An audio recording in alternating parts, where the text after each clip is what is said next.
Bonjour à tous et bienvenue dans ce tout nouvel épisode de la Maison du logiciel libre. Maintenant que nous savons comment retrouver nos fichiers dans notre arborescence, comment fait-on pour les visionner? C'est ce que nous allons voir dans cette toute nouvelle vidéo sur la ligne de commande en Linux. Même s'il existe de nombreux éditeurs de texte afin de visionner et modifier les fichiers, nous allons nous concentrer uniquement sur les outils nous permettant d'imprimer le contenu de nos fichiers. Commençons donc par notre premier outil, cat. Cet outil sert simplement à imprimer le contenu d'un fichier dans la console. Pour l'utiliser, tapez cat suivi du chemin de votre fichier. L'outil cat est très utile pour les petits fichiers, mais lorsque nous voulons visionner un plus gros fichier, le contenu devient vite illisible en utilisant uniquement cet outil. C'est ce qui nous amène aux outils head et tail. Ces outils servent respectivement à imprimer le début et la fin d'un fichier. L'utilisation de ces outils est comme l'outil cat, head ou tail, suivi par le chemin de votre fichier.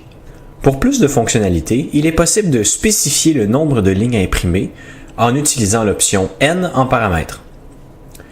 Ce paramètre est valide autant pour la commande head que tail.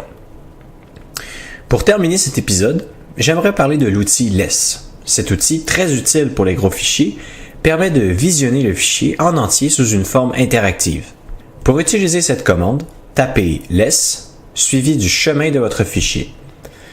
Une fois dans le mode interactif, voici les commandes de base pour se déplacer. J et K servent respectivement à descendre et à monter d'une ligne.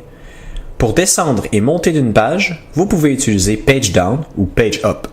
Enfin, pour aller au début ou à la fin du fichier, utilisez G minuscule et G majuscule. C'est tout pour cet épisode. J'espère que vous en avez appris plus sur comment visionner vos fichiers. Dans la prochaine vidéo, nous allons clarifier les notions de chemin relatif et absolu. N'hésitez pas à laisser des commentaires afin de me dire ce que vous aimeriez apprendre dans les prochaines vidéos. Et encore une fois, merci de votre attention et à la prochaine vidéo.